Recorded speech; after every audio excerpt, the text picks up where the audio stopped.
स्वर्ण वर्णा सरस्वती। माँ सरस्वती के चरणों में प्रणति निवेदन करते हुए वंदे मातरम राष्ट्र गीत गाने के लिए मैं आमंत्रित करती हूँ श्रीमती नंदिता जैन।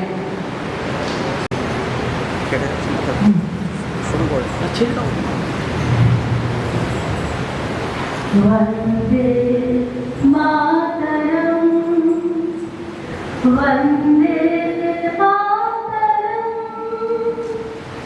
सुजलां सुफलां मलयज शीतलां शस्य श्यामलां मातरं वंदे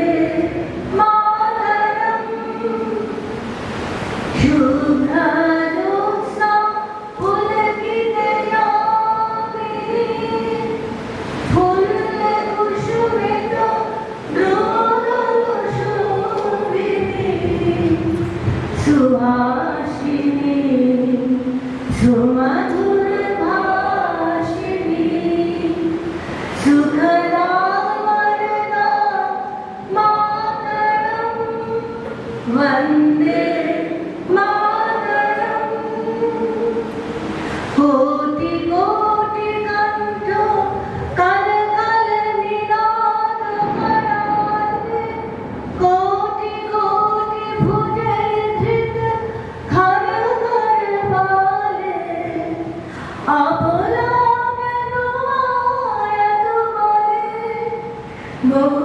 बहुबलधारिणी नवमितारिणी रिपुदलवारिणी मातरं वंदे मातरं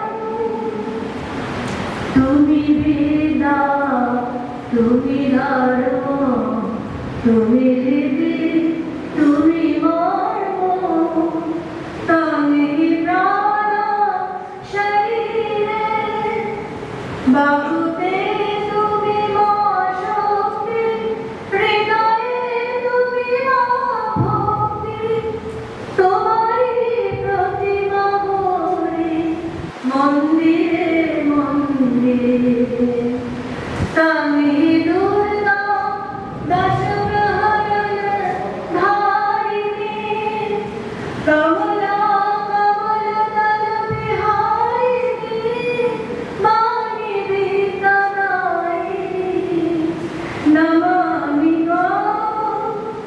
नमामि कमला अमला अतुला सुजला सुफला मातरं श्यामला सरला सुष्मिता भूषिता धरणिनी भरणी मातरं वंदे मातरं वंदे मातरं।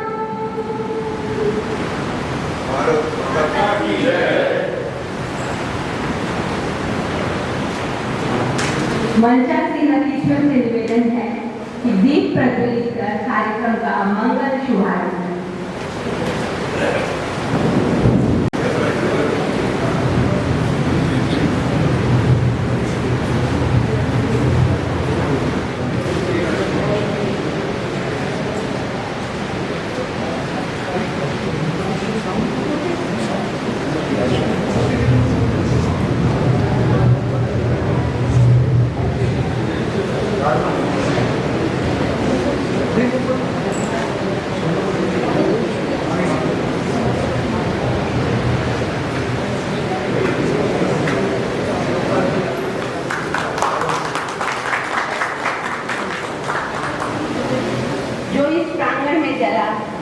सेवा, समर्पण, निष्ठा और राष्ट्रभक्ति का यह दिन हम सब के मन मंदिर को भी आलोकित करे। आज का यह आयोजन जिन स्वनाम धन्य उत्प्रेरक विभूतियों से विभूषित हो रहा है, उन सब का अभिनंदन करना हमारा कर्तव्य भी है और सौभाग्य भी। बल्लू कार्यक्रम के मुख्य अतिथि के रूप में मंच को अपनी गरिमामयी उपस्थिति स्मृति से आह्वानित कर रहे हैं। संविधान के गहन अध्येता पश्चिम बंगाल के माननीय राज्यपाल जगदीप धनखड़ सिद्धांतों पर अडिग रहते हुए कभी विनम्र विरोध तो कभी प्रखर प्रतिरोध करते हुए पूरे प्रदेश में आपने अपनी स्पष्टवादिता और दृढ़ निश्चय की छाप छोड़ी है। आपका संकल्प है कि संविधान के लक्ष्मण रेखा को मैं पार नहीं करूंगा और किसी को भी उसका उल्लंघन करने भी नहीं दूंगा। पश्चिम बंगाल के माननीय राज्यपाल के रूप में आपकी उपस्थिति मानकर पूरे प्रदेश की जनता को यह आश्वासन है कि यह रक्त गर्भा भूमि हमेशा की तरह समर्थ मार्गदर्शन प्रदान करती है। पूरी सभा की ओर से आपको माल्य विभूषित करने का सौभाग्य प्राप्त कर रहे हैं स्वामी प्रणव सुगंध ज्ञान तपस्वी शांति गिरी जी, आश्रम के प्रमुख। हाथ नीचे अरे क्या कर रहे हैं? शौर्य आकर अभिनंदित कर रहे हैं Shri Sudupta Majumdar, assistant solicitor general of India, Kolkata high court, Jalpaiguri circuit branch.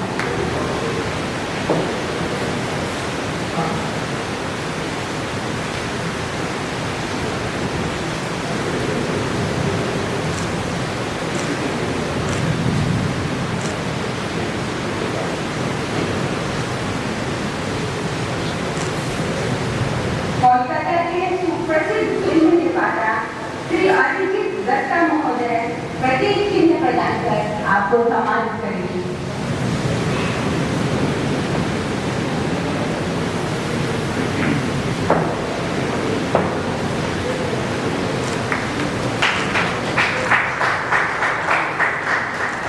भारतीय संसद में भगत सिंह कोश्यारी पत्रिका समूह द्वारा प्रकाशित पुस्तक का भेंट कर रहे हैं डॉक्टर अमित जैन।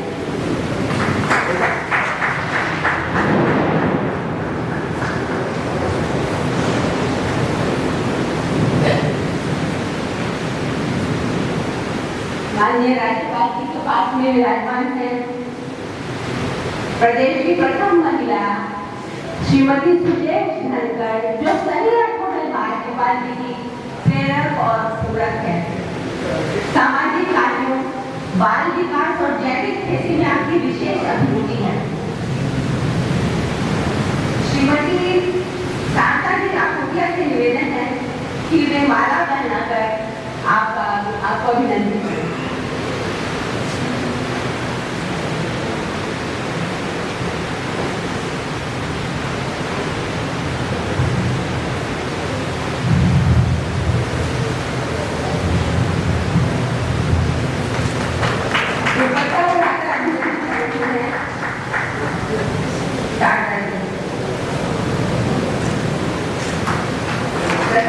प्रतीक चिन्ह प्रदान कर रही है सिलीगुड़ी से आई सुप्रसिद्ध भारतीय शास्त्रीय नृत्यांगना श्रीमती सुतपा अलंकार।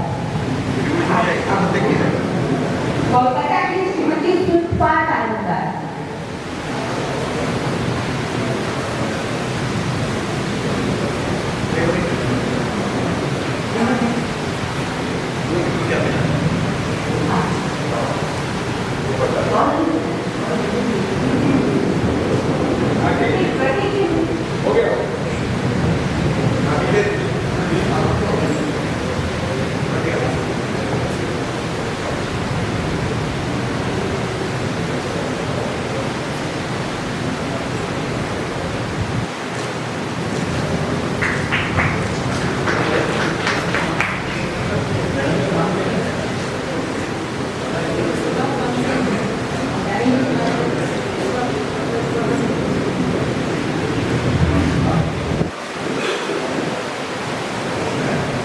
हमारी सिलीगुड़ी से जवान मजूमदार जी आई हुई है, उनका भी भाव है कि मैडम को सम्मानित करें।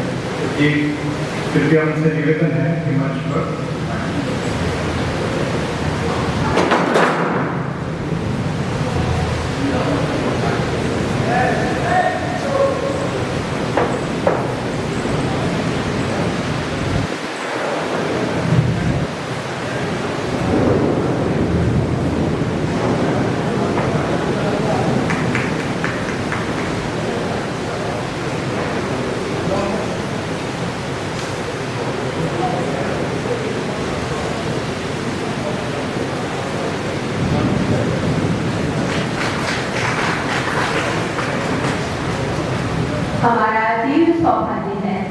कार्यक्रम की अध्यक्षता राष्ट्रीय स्वयंसेवक संघ के वरिष्ठ प्रचारक, लब्ध प्रतिष्ठित साहित्यकार, चाणक्य वार्ता समूह के संरक्षक, राष्ट्र के नैतिक और सांस्कृतिक पुनर्जागरण में अपने जीवन का क्षण क्षण और प्रत्येक श्वास समर्पित करने वाले आदरणीय लक्ष्मी नारायण जी भाला ने स्वीकृत की है। अपना परिचय भी यह कहकर देते हैं, माँ के इस वैभव कानन की मैं एक पुष्प पंखुड़ी हूँ। आपके जीवन का मंत्र है, सांस सांस चुकाए मेरी देश का राजस्व, है यही अब पंथ मेरा जिन्ह हो या रस्व, बन गई सेवा न रोकी राम सेवा आज, कुछ न मेरा मैंने कुछ अब संगठन सर्वस्व। संगठन को भी सर्वस्व मानने वाले आदरणीय लक्ष्मीदा को माल्य में भूषित करने का सौभाग्य प्राप्त कर रहे हैं सुप्रसिद्ध समाज सेवी माननीय अशोक जी अग्रवाल।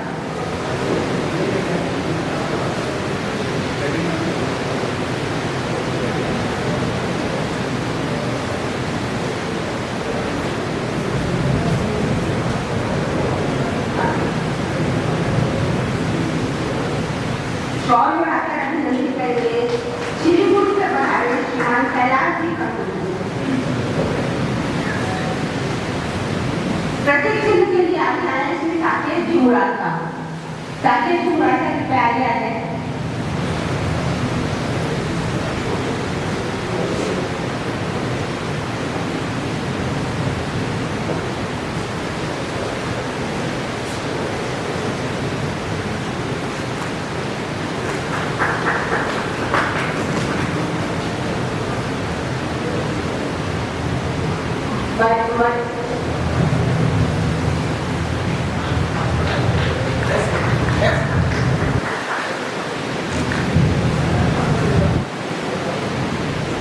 मंच पर इस डॉक्यूमेंट्री जिसका पूछे गए क्षणों में राज्यपाल जी के कर्तव्यों से विमोचन होगा, उसके निर्देशक आदित्य जैन विराजमान हैं।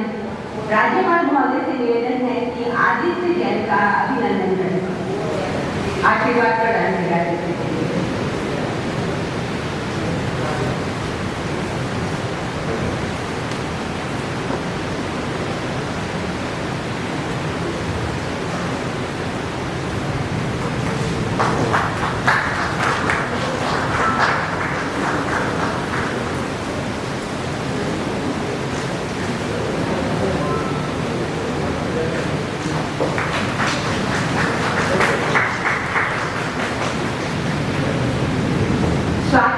के लिए मैं आमंत्रित कर रही हूँ चाणक्य वार्ता पाक्षिक पत्रिका के तेजस्वी, वर्चस्वी और ओजस्वी संपादक डॉक्टर अमित जैन।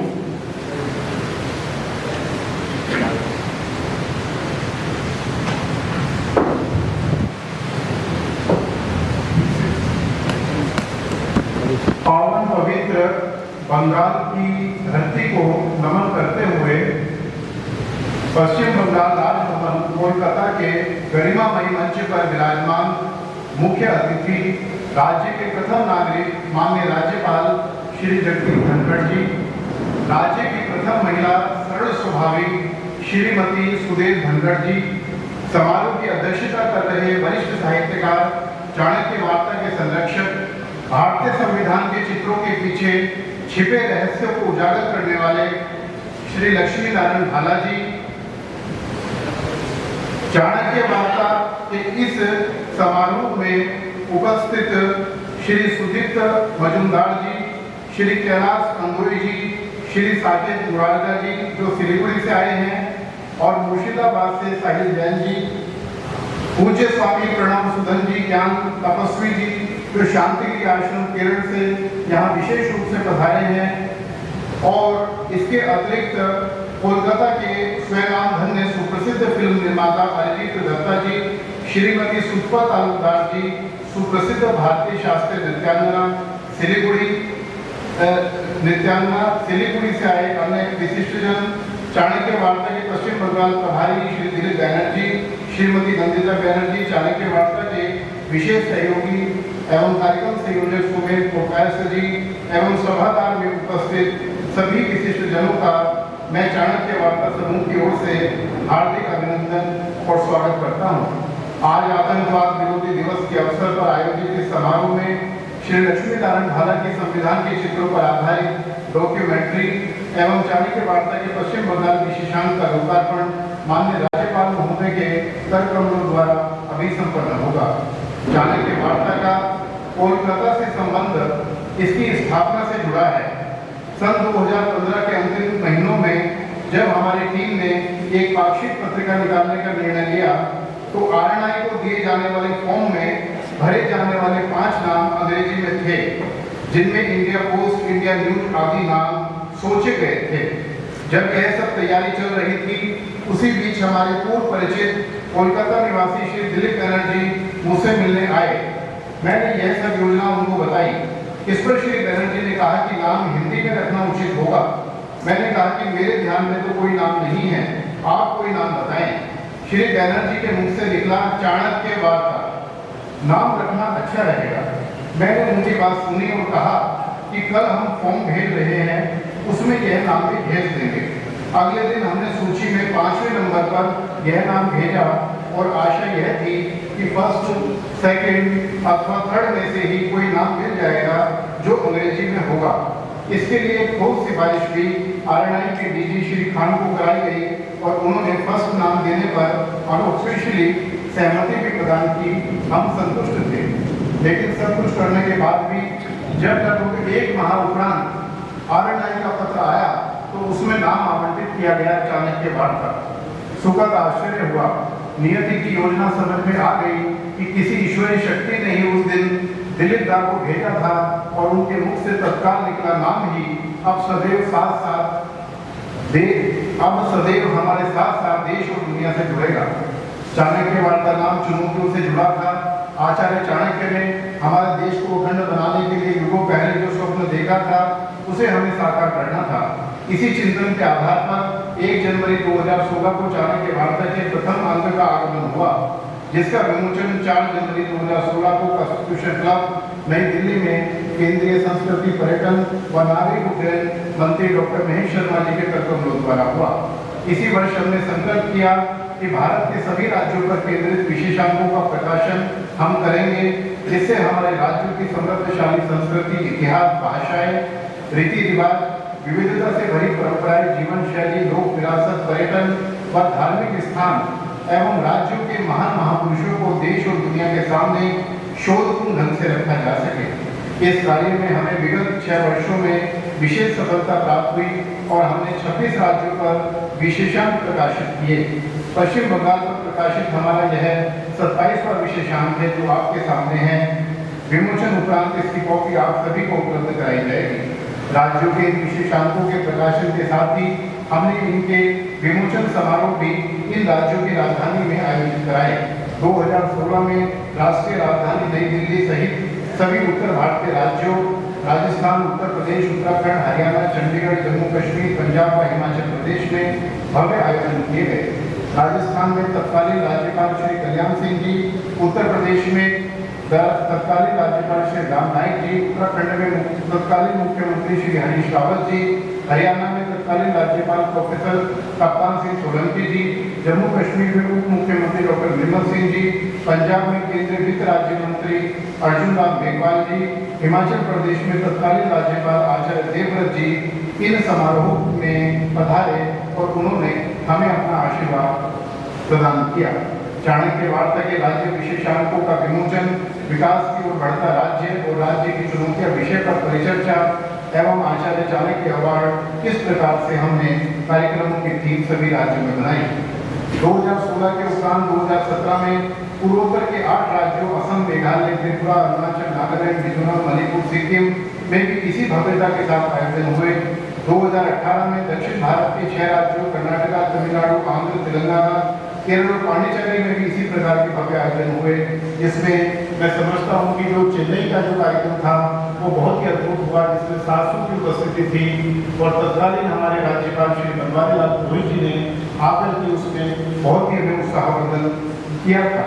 2019 में पश्चिम भारतीय राज्यों गुजरात, गोवा, महाराष्ट्र में इसी तर्ज पर आयोजन किए गए, जिसमें तत्कालीन गुजरात की राज्यपाल श्री ओपी कोहली जी, गोवा की राज्यपाल डॉक्टर मृदुला सिन्हा जी और मुंबई राजभवन में पिछले वर्ष जो आयोजन हुआ वो माननीय श्री भगत सिंह कोश्यारी जी के द्वारा कराया गया था, जिसमें अनुराधा कोटवाल जी, मुकेश भट्ट जी, अरुणा ईरानी जी आदि को आचार्य चाणक्य अवार्ड भी दिए गए और महाराष्ट्र राज्य विशेषांक का विमोचन भी हुआ। 2023-21 में कोविड के कारण आए संकट के बीच चाणक्य वार्ता ने कोविड जागरूकता विशेषांक 1, 2, 3 प्रकाशित किए, जिसकी प्रशंसा माननीय प्रधानमंत्री जी द्वारा भी की गई। इस दौरान प्रवासी भारतीयों को जोड़ने के लिए हमने श्रीमती कांति देवी जैन स्मृति अंतर्राष्ट्रीय व्याख्यान माला प्रारंभ की, जिसमें 35 देशों के 5000 से अधिक लोगों ने ऑनलाइन भाग लिया। यह आयोजन प्रत्येक वर्ष सितंबर में किया जाता है। इस वर्ष 2022 में हमने पश्चिम बंगाल विशेषांक के प्रकाशन के साथ ही उड़ीसा, मध्य प्रदेश, छत्तीसगढ़, बिहार, झारखंड राज्यों पर भी विशेषांक प्रकाशित करने का निर्णय लिया है। इस प्रकार देश के प्रत्येक राज्य को जोड़ने व विश्व के कोने कोने में बसे प्रवासी भारतीयों को एकजुट करने का यह छोटा सा प्रयास हमारे द्वारा किया गया है। चाणक्य वार्ता की अनेक उपलब्धियां भी रही हैं। आदरणीय श्री लक्ष्मी नारायण भाला जी को जब मैंने संविधान की मूल प्रति भेंट की और लेख देने का अनुरोध किया तो उन्होंने इस अछूते विषय पर 22 लेखों की श्रृंखला हमें प्रदान की, जो चाणक्य वार्ता में प्रकाशित हुए। उन लेखों की लोकप्रियता इतनी अधिक हुई कि नेशनल बुक ट्रस्ट ने उन्हें पुस्तक के रूप में प्रकाशित किया और देश भर में अब तक उसकी 20,000 से अधिक प्रतियां खरीदी जा चुकी हैं। इसी विषय पर श्री भाला ने देश भर में 2 दर्जन से ज्यादा गोष्ठियों को संबोधित किया और नागरिकों को भारतीय संविधान और उसके चित्रों के प्रति जागरूक किया। आज इसी विषय पर माननीय राज्यपाल जी की प्रेरणा, उनके निरंतर मार्गदर्शन के अनुरूप डॉक्यूमेंट्री का लोकार्पण होने जा रहा है। माननीय राज्यपाल जी की भावना है कि जो विधि के छात्र देश विदेश में हैं उनको ये विषय समझ में आना चाहिए और उनके लिए ये विषय एक लोकप्रियता भी हासिल करेगा। इसी प्रकार चाणक्य वार्ता ने भारतीय भाषाओं को संवर्धन प्रदान करने हेतु उत्तर प्रदेश के राज्यपाल श्री राम नाईक जी की पुस्तक चरैवेति का असमिया व तमिल भाषा में अनुवाद कराया और उनका प्रकाशन किया। इन पुस्तकों के भव्य विमोचन समारोह की अमिट छाप आज तक लोगों को याद है। असमिया संस्करण का विमोचन गुवाहाटी में हुआ, जिसके मंच पर 6 राज्यपाल, 2 मुख्यमंत्री, अनेक मंत्रीगण और 2000 से अधिक लोगों ने भाग लिया। उसी प्रकार तमिलनाडु संस्करण का विमोचन राजभवन तमिलनाडु में पिछले वर्ष अगस्त में हुआ था। अभी हाल ही में हमने महाराष्ट्र के माननीय राज्यपाल श्री भगत सिंह कोश्यारी जी की पुस्तक भारतीय संसद में भगत सिंह कोश्यारी प्रकाशित की है, जो मैंने अभी माननीय राज्यपाल जी को भेंट की है। अब तक इसके भी 3 संस्करण समाप्त हो चुके हैं। अभी हाल ही में हमने चाणक्य वार्ता के 2016 से 2021 तक के 144 अंकों के 18 खंडों का निर्माण कराया है, जो देश की 100 लाइब्रेरियों को हम भेंट कर रहे हैं। अभी तक संसद भवन लाइब्रेरी, नीति आयोग लाइब्रेरी आदि में हमने ये संकलन भेंट किया है चाणक्य वार्ता का, जो इतिहास के निर्माण पर है। अंत में मैं आज के इस समारोह में यह बताते हुए प्रसन्नता का अनुभव कर रहा हूँ कि चाणक्य वार्ता की इन सभी उपलब्धियों को देखते हुए माननीय भाला जी की प्रेरणा से हरियाणा सरकार ने इंटरनेशनल सिटी गुड़गांव में हमारी संस्था को 1500 गज का एक भूखंड पोश एरिया में आवंटित किया है, जहां पर हम इंडिया इंटरनेशनल कल्चर सेंटर का निर्माण करने जा रहे हैं, जिसमें आप सभी का सहयोग अपेक्षित है। इन सभी महत्वपूर्ण कार्यों में हमारे संरक्षक आदरणीय श्री लक्ष्मी नारायण भाला जी का आशीर्वाद और मार्गदर्शन हमें निरंतर मिल रहा है, जिसके कारण ही यह सब कार्य हम कर पा रहे हैं। अंत में मैं पुनः आदरणीय माननीय राज्यपाल जी के प्रति कृतज्ञता ज्ञापित करता हूं कि आपने आज के इस समारोह हेतु अपना अमूल्य समय निकाला, अपना मार्गदर्शन प्रदान किया और हम सभी को अभी आपका मार्गदर्शन प्राप्त होगा।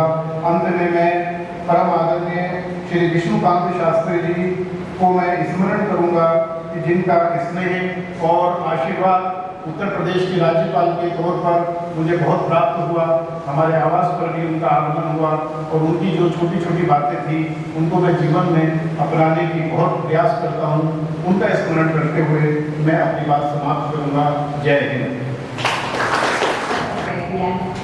पूर्व प्रधानमंत्री कवि हृदय अटल बिहारी वाजपेयी जी की पंक्तियां सार्थकता को प्राप्त कर लेती है। यह परंपरा का प्रवाह है, कभी न बाधित होगा। आज आतंकवाद विरोधी इस उद्देश्यपूर्ण दिन के सबसे महत्वपूर्ण कार्यक्रम हमारा प्रारंभ हो रहा है।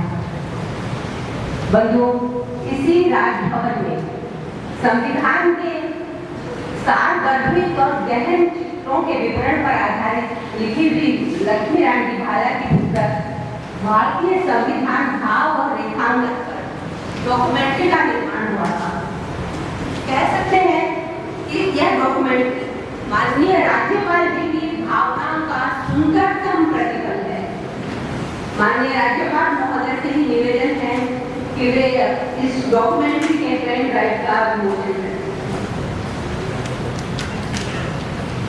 संविधान में बने चित्र है नहीं सिर्फ शोभावर्धक, संविधान में बने चित्र है नहीं सिर्फ शोभावर्धक, बोल रहे हैं चित्र ये सारे, मुक्त हो गए सब दर्शक, नंदलाल जी के भावों को शब्दों का जामा पहनाया, चित्र अनावरण का मतलब यूं भाला जी ने समझाया, यूं भाला।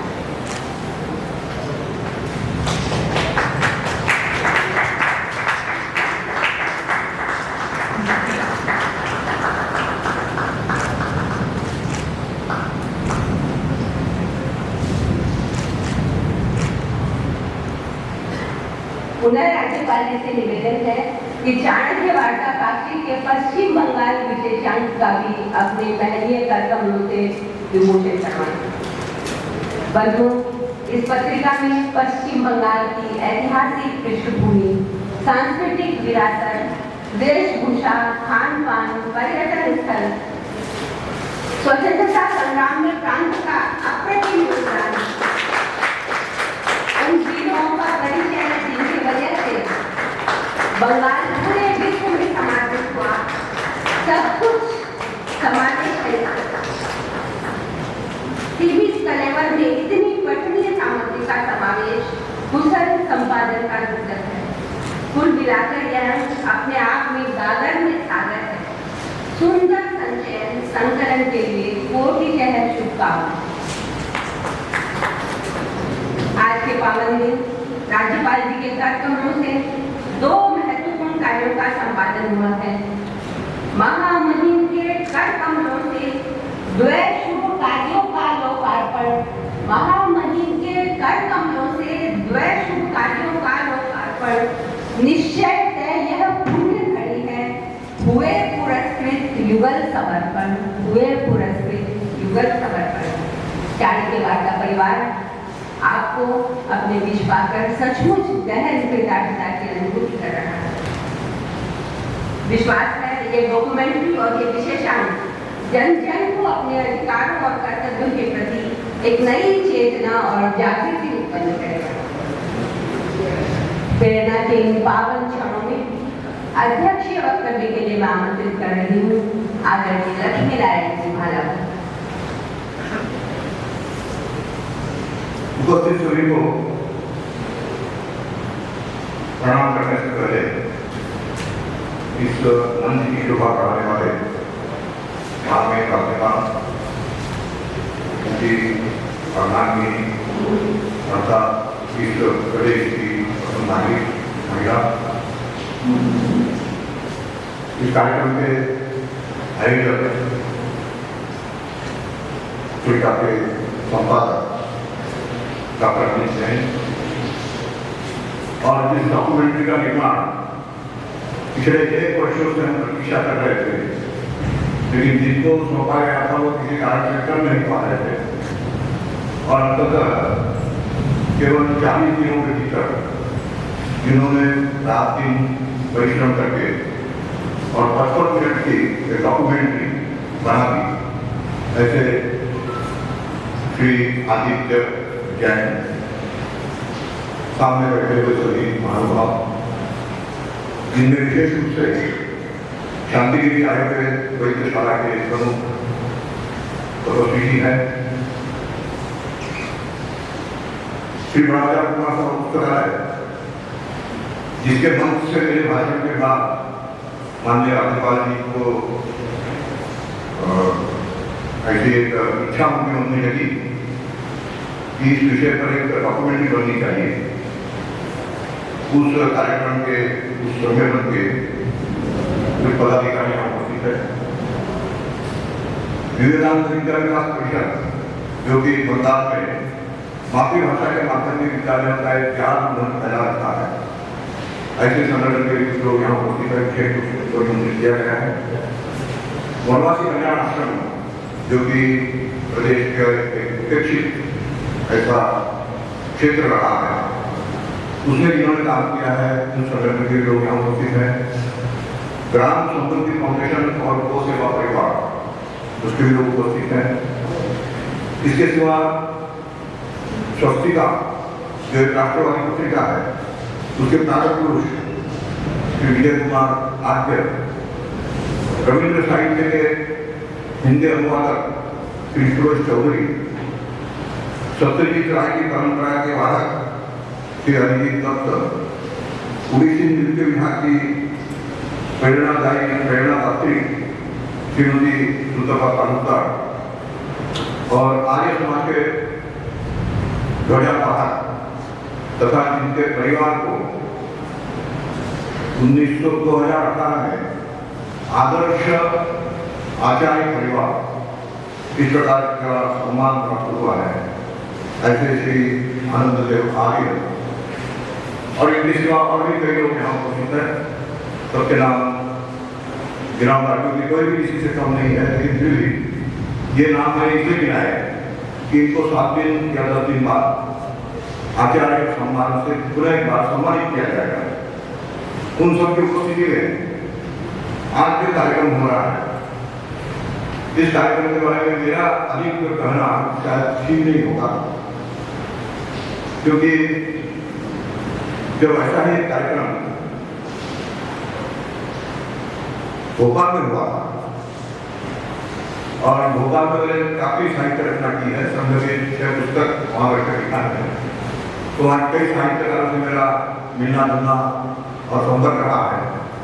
उन लोगों ने आगे दिया था कि संविधान पर जो आपने लिखा है वो आपके मुंह से सुनना चाहते थे, और करीब 1 घंटे का कार्यक्रम था, सबने सुना।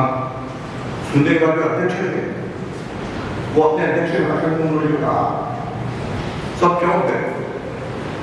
उन्होंने कहा कि मैं लक्ष्मी नारायण भारत को बहुत अच्छी तरह जानता हूँ, उनकी लेखनी में किस प्रकार के शब्द होते हैं ये भी मैं जानता हूँ, उन्होंने कितना लिखा है, क्या क्या लिखा है ये भी मैं जानता हूँ, लेकिन मैं दावे के साथ कर सकता हूँ कि संविधान की पुस्तक उन्होंने नहीं लिखी है। सब लोग चौंक गए, एक दूसरे की तरफ देखने लगे कि जिनके भाषण पूरे घंटे पर लोगों ने सुना है, उस पुस्तक के बारे में कह रहे कि ये पुस्तक इन्होंने नहीं लिखी। मैं भी चौंक गया, उनकी तरफ देखने लगा। परिणाम में दावे के साथ करता हूँ ये पुस्तक आप नहीं लिखी है, ये आपसे नंदलाल बोस की आत्मा ने लिखवाया है। और ये सुनते ही आप समझ रहे हैं कि मैं कितना कम्फर्ट। वास्तव में संविधान के उस चित्रों को देखकर मेरे अंदर का जो चित्रकार था वो ज्यादा, मैं ये चित्रकारिता का छात्र रहा हूँ और मैं सोचने लगा कि चित्रकार कोई भी चित्र अंकित करता है तो उसके पीछे कोई ना कोई भाव होता है, कोई भावना होती है। तो नंदलाल बोस ने क्या केवल ऐसे ही कुछ चित्र अंकित कर दिया कि ये यहाँ से तो ये यहाँ से तो, ऐसा तो नहीं हुआ। और अगर ऐसा नहीं हुआ तो फिर क्या हुआ? तो मुझे संविधान पढ़ना पड़ा और संविधान पढ़ने के बाद जब मैंने देखा कि भाग 1 पर कौन सा चित्र है, भाग 2 पर कौन सा चित्र है, भाग 1 का विषय क्या है, भाग 2 का विषय क्या है, उस विषय के साथ उस चित्र का कोई संबंध है क्या, तो मुझे बड़े अद्भुत ढंग से अनुभूति हुई कि हर चित्र का भाव उस विषय के साथ जुड़ा हुआ और किस रूप में जुड़ा है कि या तो उस विषय का उद्गम उस चित्र के माध्यम से प्रकट होता है या उस विषय को अगर क्रियान्वित किया जाए तो क्रियान्वित होने के बाद उसका क्या परिणाम होगा वो उस चित्र के द्वारा प्रकट होता है। संविधान इंग्रेजी और हिंदी एक दूसरा हाथे रेखा हुई। संविधान अंडरग्राउंड में रखा है कि कोई लिखते गया देखा कि अनुभव करना कि नंदलाल बोस निश्चय एमने लिखित एमने आते थे कि जो विवेक अशी भावनाটা কি ছিল সেটা যখন আমার মনে উঠতে শুরু করলো আর আমি লিখতে শুরু করলাম সেই লেখাটা প্রত্যেক 15 মিনিটের ভিতরে চাণক্য বার্তা বেরোলো আর পাঠকরা তাকে খুব উৎসাহিত করে আমাকে উৎসাহিত করে ওটাকে পড়তে শুরু করলেন। তারপর ডিমান্ড এলো যে এটা বই আকারে ছাপা উচিত, সেই জন্য ওরা বই আকারে ছাপা হলো। বই আকারে কে ছাপবে সেই প্রশ্নটা যখন এলো তখন ন্যাশনাল বুক ট্রাস্ট এনবিটি তারা সহর্ষে এটা দায়িত্ব স্বীকার করো, এটা আমরা পাবো, और तारा एक हिंदी बोलना चाहती है। तो नंदलाल बोस ने जो बात उनके मन में थी वो किस प्रकार से प्रकट की है उसके केवल 2 उदाहरण मैं दूंगा। भाग 15 ये संविधान के अंदर लिखा है निर्वाचन के बारे में। तो निर्वाचन कैसे होगा ये संविधान के नियमावली में दे रखा है, लेकिन इसको चुना जाए ये संविधान का नहीं सकता, ये जनता का विषय। नंदलाल बोस ने उस कमी को दूर किया और वहां ऐसे 2 चित्र देती है कि अगर निर्वाचित करना है तो आपको कैसा नेता चुनना है उसका ध्यान रहे। इसलिए पराक्रम का प्रतीक छत्रपति शिवाजी और त्याग का प्रतीक गुरु गोविंद सिंह, इन दोनों की चित्र वहां लिखी और बड़े सहज रूप से उन्होंने संविधान निर्माताओं के भावनाओं को इन चित्रों के माध्यम से प्रकट किया। इसी प्रकार से प्रशासन कैसे हो 19वां उसमें किस किस की नियुक्ति होगी, प्रशासन चलाएगा कौन, ब्यूरोक्रेसी की क्या व्यवस्था होगी, इसका सबसे अच्छा उदाहरण क्या हो सकता है। तो स्वाधीनता से पूर्व नेताजी सुभाष चंद्र बोस ने जो प्रयास किया था, जो किसी कारण से आगे बढ़ नहीं पाया, सफल नहीं हो पाया, उसके कारण मीमांसा में हम नहीं जाएंगे, लेकिन नेताजी सुभाष चंद्र बोस की जो कल्पना थी वही वास्तव में देश के प्रशासन को चलाने की व्यवस्था ये होनी चाहिए, ये चित्र के द्वारा उन्होंने प्रकट किया। तो इस प्रकार से एक जगह नेताजी सुभाष चंद्र बोस का चित्र, एक जगह नेताजी सुभाष चंद्र नेता छत्रपति शिवाजी और गुरु गोविंद सिंह का चित्र, इस प्रकार से 22 भागों में 28 चित्रों का उपयोग करते हुए उन्होंने संविधान के आत्मा को उस संविधान पर प्रतिष्ठित कर दिया है, ऐसा मुझे अनुभव हुआ।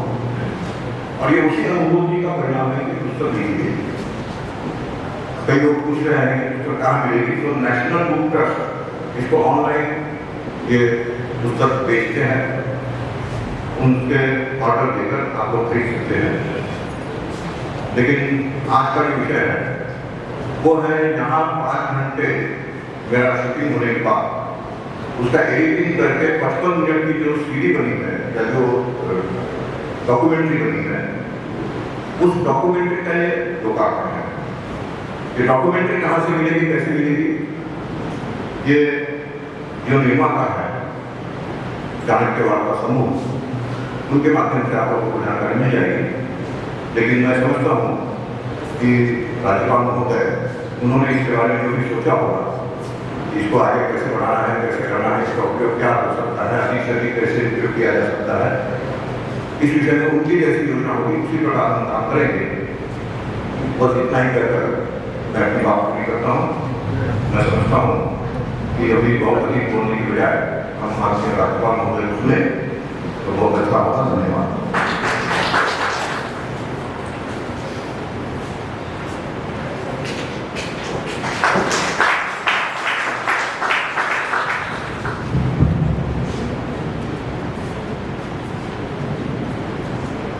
नमस्कार। मंचासी लक्ष्मी नारायण भगत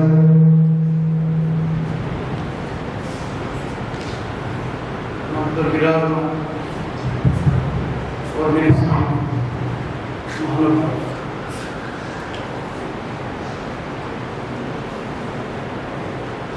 आतंकवादी विरोधी दिवस,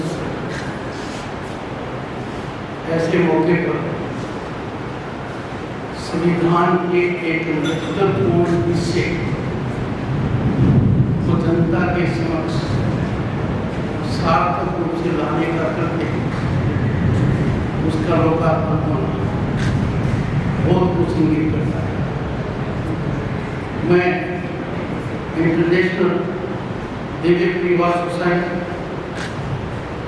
चाणक्यवाद समूह और हर व्यक्ति जो इस कार्य से जुड़ा है वो साधुवाद के पात्र है।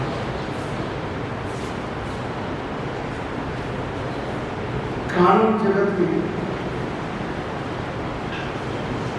4 दशक से ज्यादा मैंने कार्य किया और मेरी कर्म भूमि एक कार्यक्रम तो माननीय लक्ष्मी नारायण भाला जी संविधान के चित्रों पर आधारित अपने विचार व्यक्त किए तो वह प्रभावित तो हुआ ही। मेरे मन में एक विचित्र होता है कि भारत के संविधान की पुस्तक जो आमतौर पर छात्रों के समक्ष, न्यायाधीशों के समक्ष, वकीलों के समक्ष आती है, उन पुस्तकों में संविधान के चित्र लाए और जब इनके मुख से सुना कि भारत मां की 5000 वर्ष की सांस्कृतिक यात्रा इन चित्रों में दिखाई जाती है, तो कार्यक्रम में जब समय सीमा को ध्यान में रखते हुए आप अपने उद्बोधन को समाप्त करना चाहते थे, मैंने अनुभव किया आप जाएंगे और मुझे उनके उद्बोधन का पूरा लाभ मिला। उस मत से मैंने अति विशेष आग्रह आपसे किया। इसके 2 विशेष कारण हैं। एक, ये विषय कोई भी अपने हिसाब से जनता के समक्ष रख सकता है, तो मैंने आदरणीय भाला जी को ऐसा क्यों किया? इसका एक कारण ये है उनकी गहराई, उनका सोच, उनके द्वारा किया गया हर करते इस बारे में संविधान का निर्माण कैसे हुआ, ओरिजिनल इंडियन कॉन्स्टिट्यूशन इन मामलों में उसे त्रुटिपूर्ण रहा, कर चित्र का क्या मतलब है। और मेरे मन में एक विचार है कि संविधान निर्माताओं कितने सुलभ तरीके से, सरलता से, बिना आक्रोश के, बिना विवाद के इन चित्रों को संविधान में सम्मिलित कर दिया। आज के परिप्रेक्ष्य में जब भारत के संविधान में कुछ नए खंड जुड़ गए, उनमें 2 महत्वपूर्ण खंड हैं। एक पंचायती राज से जुड़ा हुआ भाग 9, एक नगर पालिकाओं से जुड़ा हुआ भाग 9 है। उन पर ये चित्र नहीं। मेरे सामने आप जो बैठे हैं विद्वान लोग हैं, अलग अलग क्षेत्रों के अंदर आपने अपनी छाप छोड़ी है। यदि अगर चर्चा हो जाए आज के दिन तो क्या लक्ष्य नजर आएगा आप सब अंदाजा लगा सकते। तो मैं ये कहूंगा कि आज के दिन आतंकवादी विरोधी दिवस के समय जहां पूरा विश्व आतंकवाद से पीड़ित है, आतंकवाद प्रजातांत्रिक व्यवस्था को जड़ से गिरा देता है, मानवता पर कलंक है, संवैधानिक व्यवस्था को चरमरा देता है, उसमें हमारा दायित्व क्या है? और उसका सीधा इन चित्रों से संबंध है। हर एक चित्र उस कालखंड की उस बात पर संकेत देता है कि कैसे उस समय बिना संविधान के, बिना प्रजातांत्रिक व्यवस्था के इस रूप के होने पर कैसे सार्थक। आजादी के अमृत महोत्सव में मैं इसको और भी प्रासंगिक मानता हूं। आज जब हम इस महोत्सव को मना रहे हैं और 2023 तक ये चलेगा और ये नींव डालेगा कि भारत की आजादी के जब 100 साल होंगे तो उसका स्वरूप क्या है। उसमें भी इस डॉक्यूमेंट्री इन चित्रों का महत्वपूर्ण स्थान रहेगा। मेरा विशेष आग्रह रहेगा, क्योंकि जो आपका व्याख्यान है वो एक तरीके से एनसाइक्लोपीडिया का इशू है। हर विद्यार्थी के लिए, हर शिक्षक के लिए, हर न्यायाधीश के लिए, हर वकील के लिए, हर जागरूक नागरिक के लिए बहुत ही प्रेरणादायक है। और इसका प्रसार देश और दुनिया में होना चाहिए। और मैं आपको कह सकता हूं, उत्सुकता से, जिज्ञासा से हर व्यक्ति जानकारी प्राप्त करे। कारण ये कभी सामने आया ही नहीं। हमारे लाखों विद्यार्थी वकील बन के, जज बन के इन चित्रों को कभी देखा ही नहीं। मैं संबंधित संस्थाओं से आग्रह करूंगा, भारत के संविधान की कोई भी प्रतिलिपि हो वो पूर्ण होनी चाहिए। और पूर्ण प्रतिलिपि वही होगी जिस संवैधानिक डॉक्यूमेंट पर संविधान निर्माताओं ने दस्तखत किए और उनमें ये चित्र। यदि अगर इसकी शुरुआत सार्थक तरीके से होती है तो मेरे मन में कोई शंका नहीं है कि बहुत सी भ्रांतियां दूर हो जाएगी। एक छोटा उदाहरण देता हूं। अनुच्छेद 35 capital A, article 35 capital A, जिसने जम्मू एंड कश्मीर को एक तरीके से सामान्य आदमी की दृष्टि से नष्ट किया, वो आपको संविधान की किसी पुस्तिका में नहीं मिलेगी, ढूंढना पड़ेगा। यही हाल हो चुका है। थोड़ी जागरूकता है और हमने हाल में देखा, जिसकी कल्पना नहीं की, कि भारत के संविधान में अब अनुच्छेद 370 नहीं है। उस अनुच्छेद 370 के तहत ही आर्टिकल 35 कैपिटल आया था, जिसने एक वर्ग के लोगों पर, उनके मौलिक अधिकारों पर ऐसा कुठाराघात और प्रहार किया जिसकी आप कल्पना नहीं कर सकते। इस मौके पर बहुत कुछ बोलने करके भी मैं लक्ष्मीनारायण में धारा जिसकी चर्चा करूँगा और आग्रह करूँगा कि मेरे अलावा ये और लोगों से भी चर्चा करें। ये विषय अत्यंत गंभीर है, इसका प्रसार कितने व्यापक रूप हो, उसमें गति आनी चाहिए। और जिसको कहते हैं it should be on geometric incremental trajectory, उस तरीके से मैं बहुत बहुत शुभकामनाएं देता हूँ जिन्होंने अपने प्रयास से इस नेक कार्य को फलीभूत किया है। और श्री लक्ष्मीनारायण जी भाला के प्रति सादर भाव व्यक्त करते हुए ये कहूँगा, आप साधुवाद के पात्र।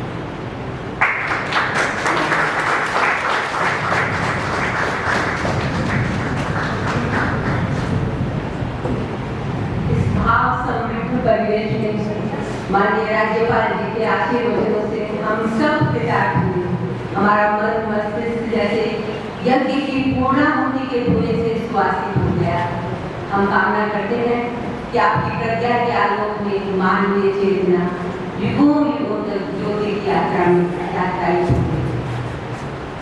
कुछ सूचनाएं मिलें।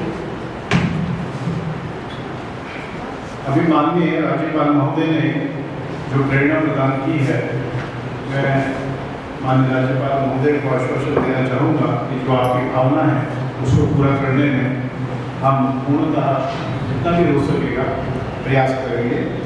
आज के इस समारोह का समापन का अवसर है और आप सब लोग कोलकाता से और जहाँ से मैं देख रहा हूँ सिलीगुड़ी और अन्य स्थानों से, मुर्शिदाबाद से सब लोग आए हैं और अभी धन्यवाद का 2 मिनट का हमारे जो यहाँ के प्रभारी हम करेंगे। मैं चाहूँगा कि जो इस आयोजन में हमारे सक्रिय 3 लोगों का, विशेषकर हमारी मंच संचालिका जी को माननीय भाला जी प्रणय के वार्ता की ओर से, माननीय राज्यपाल जी का सानिध्य रहेगा, उनको आशीर्वाद देंगे। तो माननीय राज्यपाल जी के प्रस्थान के बाद में करेंगे और इतने में धन्यवाद के लिए 2 शब्द धन्यवाद ज्ञापन के लिए आए हैं चाणक्य वार्ता पश्चिम बंगाल के प्रभारी माननीय दिलीप बैनर्जी।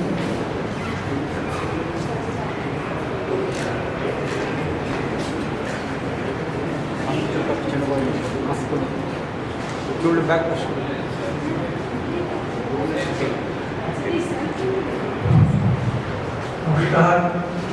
আজকের এই মহতী অনুষ্ঠানে আমাদের মাননীয় শ্রী রাজ্যপালজি ওনার যে আশীর্বচন দিয়েছেন এবং অনেকটা সময় ধরে উনি আমাদের মাঝখানে যে থেকেছেন, তার জন্যে আমরা চাণক্য বার্তা এবং মাননীয় শ্রী লক্ষ্মীনারায়ণ ভালাজির পক্ষ থেকে ওনাকে আমাদের শ্রদ্ধা জ্ঞাপন করছি। আর সঙ্গে শ্রীমতীজিকেও আমরা শ্রদ্ধা জ্ঞাপন করছি।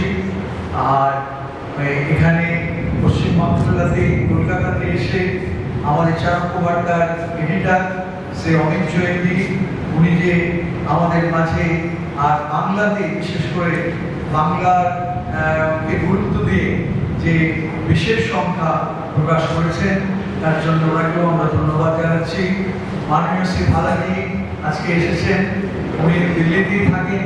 তো ওনার এই সমস্ত চিন্তা সংবিধানের উপরে, সংবিধানের চিত্র আমাদের সব থেকে প্রাণে এবং আমাদের সব থেকে আর যেটা একটা অদ্ভুত ভাবনার বিষয় যে আর ঈশ্বর নন্দলাল বসু যে চিত্রকার শান্তিনিকেতন রবীন্দ্রনাথ এক সুন্দর সায়া আর কাজ করেছেন, ওনাকে ওনার যে চিন্তা ভাবনা ভালাজি প্রকাশ করেছে, তার জন্য ভালাজিকেও আমরা ধন্যবাদ জানাই।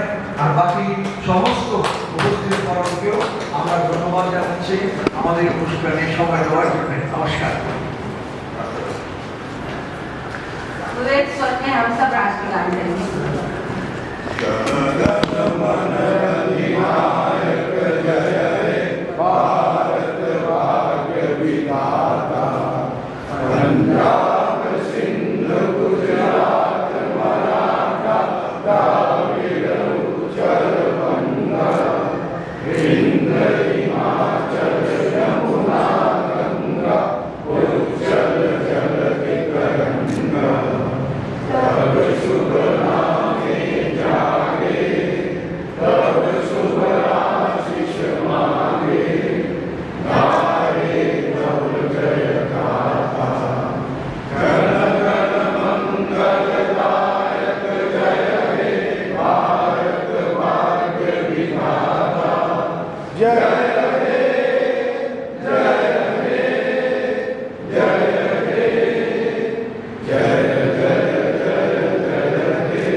करेंगे। 2 मिनट में अपना करेंगे आशीर्वाद जी के जाने के पश्चात आयोजक कुछ विशेष सूचनाएं देंगे।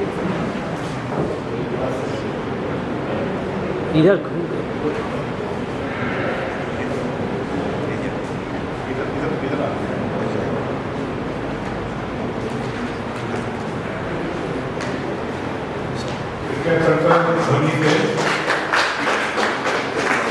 तालिका को बहुत वंदों से ढूंढना पड़ता है। उनको बुला करके ये सब करने में जो हमें विशेष सहयोग प्राप्त हुआ है हमारे आज के समारोह के संयोजक युवा श्री सोमेन पुकायस्थ जी, उनको मैं निवेदन करूँगा स्वामी जी से कि उनको अपना आशीर्वाद स्वरूप शौर माला और मान्यता जी प्रतीक चिन्ह भेंट करेंगे। और जिन्होंने अभी सबका धन्यवाद दिया और यहाँ के दिलीप जी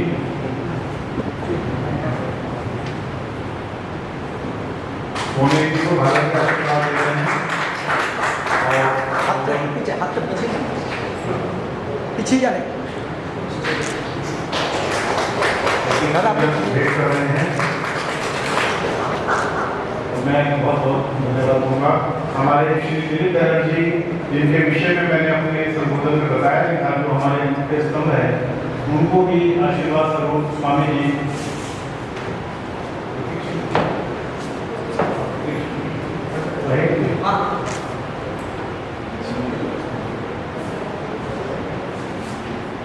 दिलीप दा के सम्मान की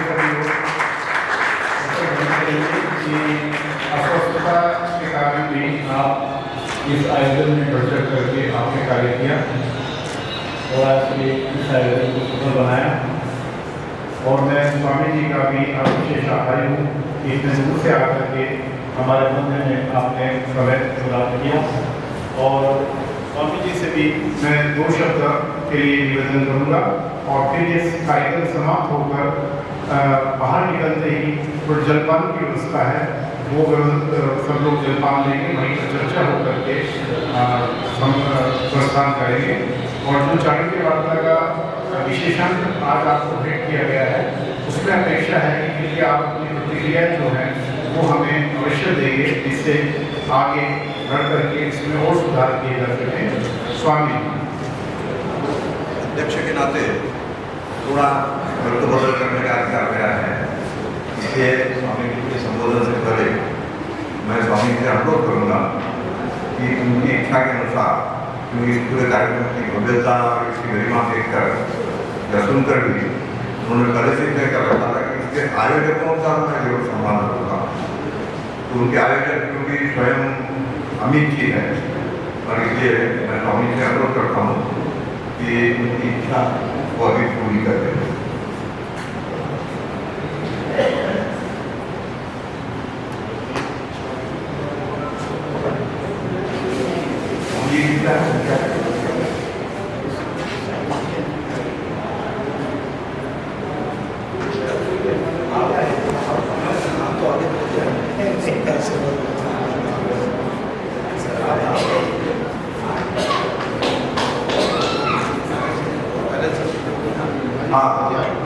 दुनिया से शाही जैन भी आए हैं, उनकी भी इच्छा है कि आयोजक का सम्मान किया जाए, उनकी ओर से भी आयोजक को भेंट की जाए।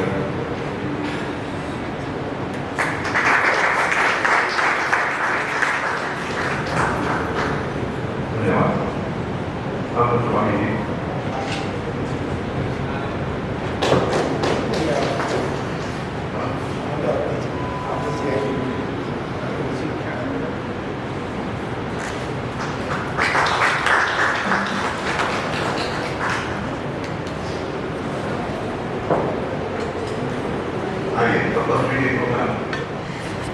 मंदिर अध्यक्ष भी, विशिष्ट व्यक्तियों और विराजमान सर्वश्रेष्ठ व्यक्तियों को मेरे सादर प्रणाम। आज आदरणीय विरोधी दिन में ऐसे प्रोग्राम का शामिल होना सौभाग्य था और मेरा हक भी था। इसमें मैं बहुत प्राउड फील करता हूँ, क्योंकि मैं पहले सही था, 17 साल सेना शिक्षा कोर में मैं सेवारत थे, वहाँ से मैंने अभ्यास किया और पूरे राज्य में भ्रमण करने का मौका मिला, पूरे लोगों से मिलने का मौका मिला और एक सैनिक के नाते और आज के दिन ऐसे एक मंच में उपस्थित होना एक ईश्वर की निश्चय है और भारत माता की पुकार है। और मंच में बहुत गणमान्य सेना के लोग अधिकारी वगैरह हैं या खास करके अखिल भारतीय पूर्व सैनिक सेवा परिषद के हमारे संगठन के विशेष व्यक्तिगण आए हैं। इसी के साथ हमारे मित्र आदित्य ग्रुप का जो विद्या में खास करके एजुकेशन में ज़्यादा रुचि रखते हैं, वो लोग भी उपस्थित है। सभी के साक्ष्य में दोषित कहना चाहूँगा कि इन दिनों अगर आप दुनिया को देखेंगे, खास करके कोरोना के बाद जो भारत का प्रति लोगों का रवैया काफी बदल रहा है। मेरे गुरु का एक संकल्प था 2010 में जब वर्णशाला का समर्पण किया तो उन्होंने हम सबको ये बोला, ये प्रार्थना करने के लिए बोला 2023 तक भारत को भारत का लोक का गुरुस्थान, विश्व गुरुस्थान वापस लाना है। यही हमारा संकल्प और प्रार्थना है और अभी धीरे धीरे हम 22 की ओर आ रहे हैं। मुझे लग रहा है विश्व का अभी जो नाता देखते हुए इन दिनों पूरे दुनिया हमारे बातों पर और हमारा विचारधारा में हमारा संकल्प की ओर ध्यान दे रहे हैं और ये एक प्रतीक संकेत है कि आने वाले दिनों में भारत का गुरुस्थान, विश्व में भारत का जो गुरुस्थान है वो जरूर मिलेगा। इस सबका आप सभी का प्रार्थना जरूरी है। दूसरी बात, अखंड भारत का एक संकल्प है हमारा, वो भी धीरे धीरे पूर्ण होने जा रहे हैं। आप देखा अभी हाल में श्रीलंका में जो क्राइसिस हुआ, जिस प्रकार संपत्ति पर खास करके इकोनॉमिक क्राइसिस जो श्रीलंका में आया, उसमें भारत ने बढ़ चढ़कर हिस्सा लिया। हमारा छोटा भाई के नाते उनको पूर्ण सहयोग किया, उनको समर्थन किया। ये अकेला श्रीलंका में नहीं, जो हम साउथ एशिया रीजन है, ये पूरा इलाकों में भारत का एक अभिन्न स्थान है और एक बड़े भाई के नाते हम सभी को कर्तव्य है हमारा छोटा भाई को सम्मान करना, उनको समर्पण करना, उनको सेवा करना। और अखंड भारत का जो संकल्प वो भी अभी इसी तरीके से मैंने एक लेटर में दिया हुआ इनका जो इकोनॉमिक फोरम के तौर पर एक हमने एक अखंड Bharat on the basis of the economic political अभी तुरंत नहीं है, लेकिन इकोनॉमिक वे में हम तुरंत एक अखंड भारत का संकल्प पूर्ण हो जा रहे हैं और ऐसे कार्यक्रमों का आयोजन करके ऐसे विषयों में भाग लेके आप लोग भी इस कर्म में जुड़ा है। आप सबको गुरु कृपा रहे, सबका स्वास्थ्य अच्छा रहे। हमने कोरोना में देखा भारत में अपना खान पीन और हमारा जो जीने का तरीका, ये सब ऐसे प्रतीक महसूस हुआ कि जितने हमने पश्चिम को देखे थे बड़े संपन्न राज्य और जो बोलते हैं हम पूर्ण रूप से स्वास्थ्य राज्य है, वो सब कोरोना में क्या हाल हुआ और भारत में क्या हुआ, फैटेलिटी रेट पर खास कर। और ये सब भारत माता का संकल्प है और विश्व गुरुस्थान और अखंड भारत का स्थान बने रहे। सबका धन्यवाद। अमित जी को एक बार पुनः धन्यवाद। अध्यक्ष महोदय का नमस्कार।